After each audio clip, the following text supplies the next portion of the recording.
Halo Sobat UKK, welcome to podcast UKK Sharing Session with me, Asri Wulandari.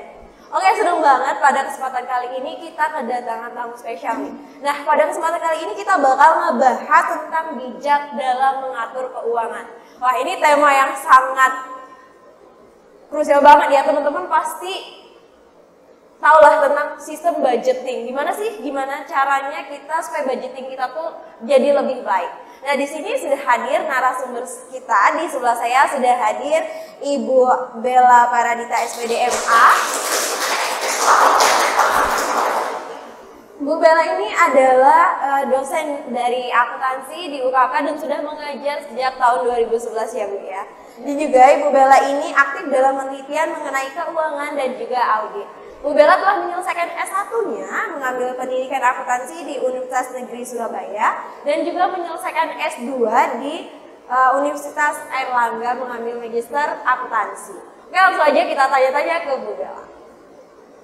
Oke, Bu Bella, kan kalau misalnya kita ngebahas tentang keuangan nih, budgeting, pasti banyak teman-teman apalagi mahasiswa yang kesulitan mengatur keuangannya. Nah, ini kira-kira gimana sih Bu tips supaya kita tuh di dalam keuangan kita tuh aman? Gimana?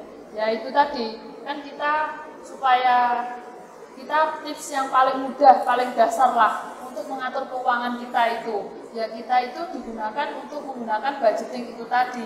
Ya, budgeting itu tadi kayak gimana? Ya, umpamanya kita ada pemasukan. Pemasukan itu kan ada, umpamanya kita katakanlah menerima gaji 3 juta gitu. Nanti kita pos-poskan ke dalam pos-pos tertentu. Contohnya untuk pos ini untuk pos akomodasi, untuk bensin kita istilahnya. Selanjutnya untuk pos makan. Nah, ini makan, ini untuk anak-anak yang kos itu kan sebaiknya kalau lebih irit itu kan juga masak sendiri. Nah, itu juga lebih iritnya lagi, lebih tertata itu ada food prep. Jadi kita ke pasarnya itu seminggu sekali. Nah, nanti kita ngelis hari ini makan apa. Jadi kan nanti kita mengurangi untuk jajan gitu. Terus selanjutnya nanti ada pos untuk sedekah. Kenapa kita harus mengeposkan untuk sedekah? Karena dengan sedekah itu kan kita memberi kebahagiaan untuk orang lain. Jadi rasanya itu kalau kita memberi kebahagiaan untuk orang lain itu di hati itu rasanya plong gitu. Bener banget. Ya Mbak ya. Terus kita itu jadi yang namanya energi positifnya itu menyalur ke kita. Jadi nanti otomatis kan Tuhan itu kan juga menambah rezeki kita secara otomatis gitu. Kan dalam Islam itu kan ada rezeki kita, itu kan juga rezeki sebagian ada rezeki orang lain. Iya, betul banget Ibu. Nah, ini yang paling penting. Nah, ini ada yang namanya pos untuk saving. Nah, sebaiknya untuk saving ini kita itu langsung potong sesuai kebutuhan kita. Misal kita nabung itu 30% dari gaji. 30% dari gaji itu jangan nanti kalau sisa gitu. Nah, nanti dipotong di awal. Jadi ini nanti bisa nggak bisa, kita harus nabung segini gitu. Nanti kalau sisa kita nggak jadi nabung. Kalau nunggu sisa-sisa dari budgeting kita itu kebutuhan sebulan itu. Oke, jadi itu dalam penerapan pengelolaan keuangan di dalam pembelanjaan sendiri itu gimana sih Bu sebenarnya?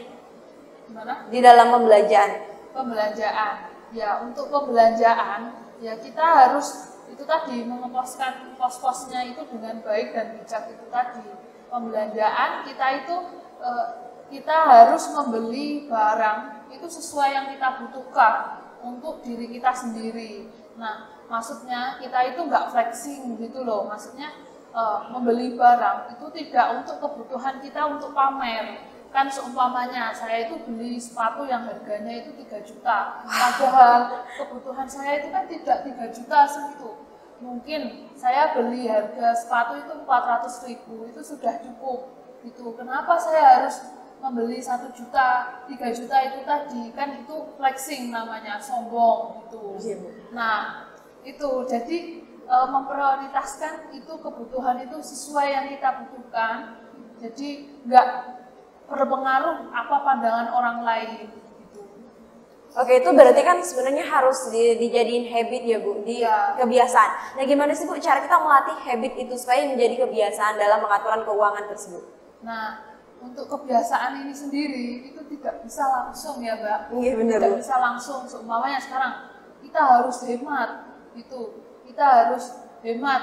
Nanti kita ada goal yang ingin kita capai. Nah, ini kebiasaan ini tidak bisa langsung kita bentuk saat ini juga, bulan ini juga, itu kita bentuk nggak bisa kayak gitu. Nah, itu berpengaruh pada, itu runutannya ke belakang, bagaimana dulu orang tua kita itu mendidik, mengasuh kita. Nah, caranya untuk membiasakan itu, yaitu tadi dengan budgeting, terus dengan mengontrol dengan baik, itu. Jadi kan nanti kalau adanya kita mengelis gitu, ada mungkin ada pemasukan berapa, ada pengeluaran berapa. Nanti kan di bulan depan itu kan jika ada mungkin kelebihan atau kesalahan, itu kan kita dapat mengoreksi mungkin kemarin itu salah saya itu di keuangannya itu di sini gitu. Nah, untuk bulan depannya kita nanti juga untuk bulan depannya nanti kita akan memperbaiki di kesalahan-kesalahan itu tadi.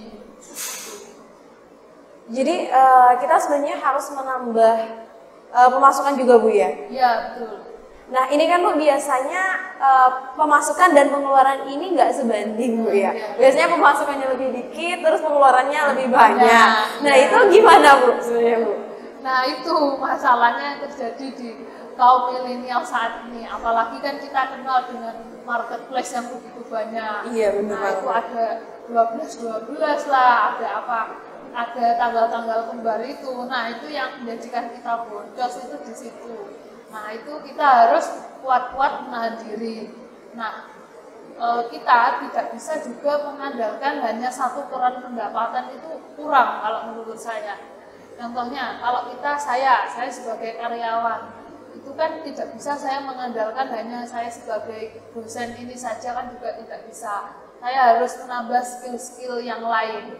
Mungkin untuk teman-teman kalau yang di prodi akuntansi kan, ini kayak saya kan peminatannya di akuntansi. Nah itu bisa membuka keran-keran pendapatannya, mungkin itu jadi ini penulis gitu, atau menulis di media-media itu. Terus ada juga ini pekerjaan itu yang kontrol. Jadi kita itu yang controlling gitu. Jadi kita mengerjakan dari rumah. Terus nanti mungkin ada perusahaan itu di online itu banyak, di website itu banyak yang kerjanya itu kontrol, sistemnya kontrol gitu. Jadi nanti kita mengerjakannya dari rumah, kita bisa menghandle dari rumah tersebut. Tanpa mungkin nanti kan kita sebagai karyawan itu kan pagi sampai sore lah katakanlah. Nah nanti kita mengerjakan side jobnya kita itu malam gitu. Kayak gitu. Atau bisa kalau sekarang itu kan zamannya media sosial. Nah itu bisa mencari uang dengan berjualan, mungkin side jobnya berjualan. Nah media untuk berjualan itu kan juga banyak sekarang, bisa live di TikTok, bisa live di IG. Iya betul banget. Kayak gitu. Jadi harus meningkatkan value keuangannya itu sendiri. Maksudnya pendapatannya itu harus ditingkatkan terus. Nah tidak lupa ini juga dana darurat. Dana darurat itu juga harus dipersiapkan. Tidak tahu kan kita kapan sakit, terus entah itu nanti ada kendaraan kita yang kita tidak harapkan rusak atau gimana gitu. Oke. Tadi kan Ibu sempat ngebahas tentang pembelanjaan di marketplace nih Bu. Sebenarnya menurut Ibu sendiri lebih baik kita tuh melakukan pembelanjaan yang cashless atau menggunakan uang tunai gitu? Nah, ini ada ininya sih, kalau sebenarnya langsung pembayaran langsung sama pembayaran tunai, kalau kita untuk menghematnya itu kalau menurut saya itu lebih baik cash. Kenapa? Kalau biasanya kalau kita debit atau kartu kredit itu kan langsung gesek, langsung kita ngeklik. Nah itu rasa sakitnya itu kurang rasa sakitnya.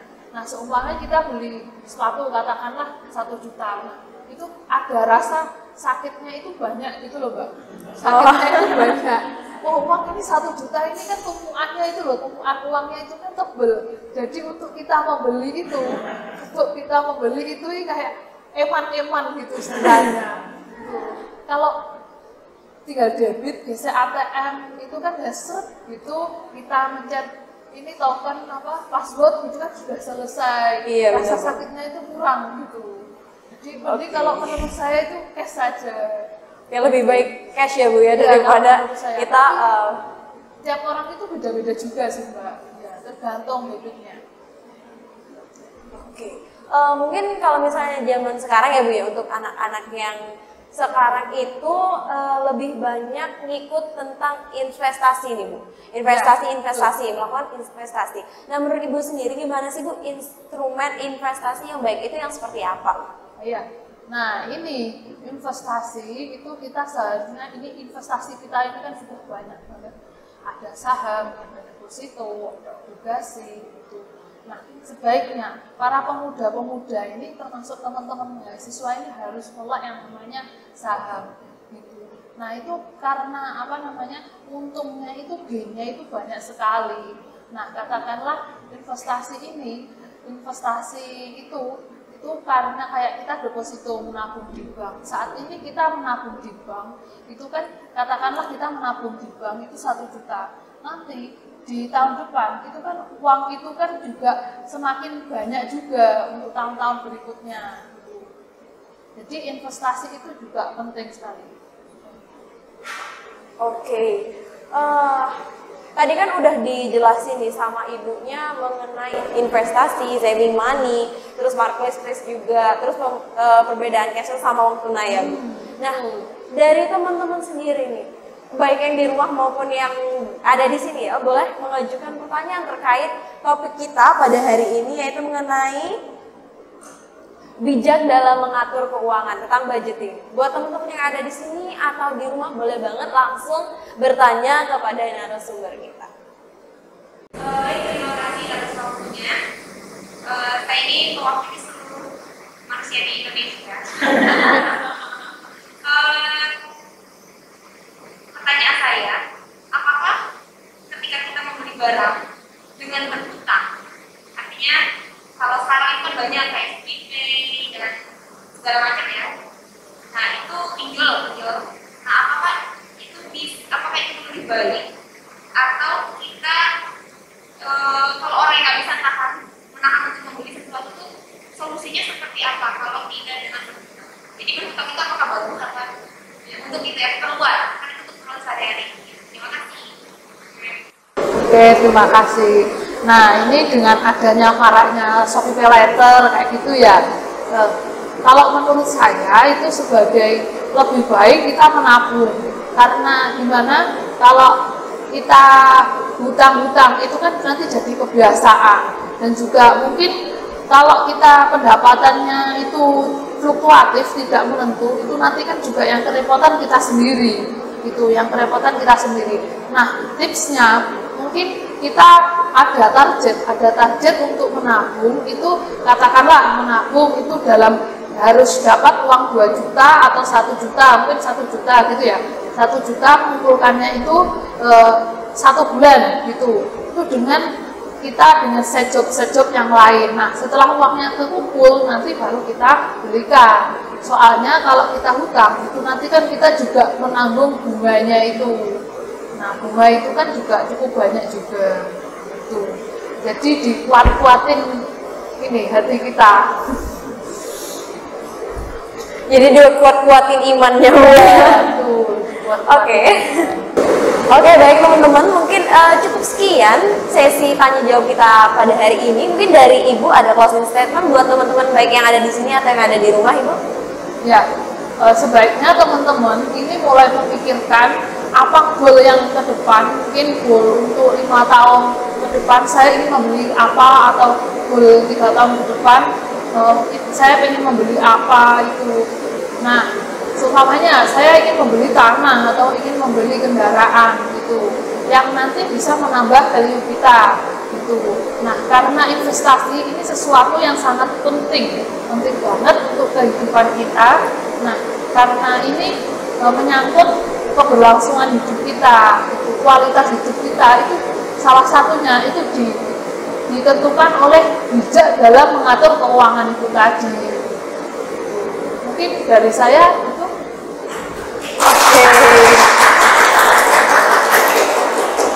Oke, terima kasih banyak Ibu Bella untuk waktunya pada siang hari ini, dan juga terima kasih banyak buat teman-teman baik yang ada di rumah maupun viewers kita yang udah join dari awal sampai saat ini. Oke, terima kasih banyak sekali lagi saya ucapkan. Saya Asri Wulandari pamit undur diri, sampai jumpa di next podcast. Bye bye.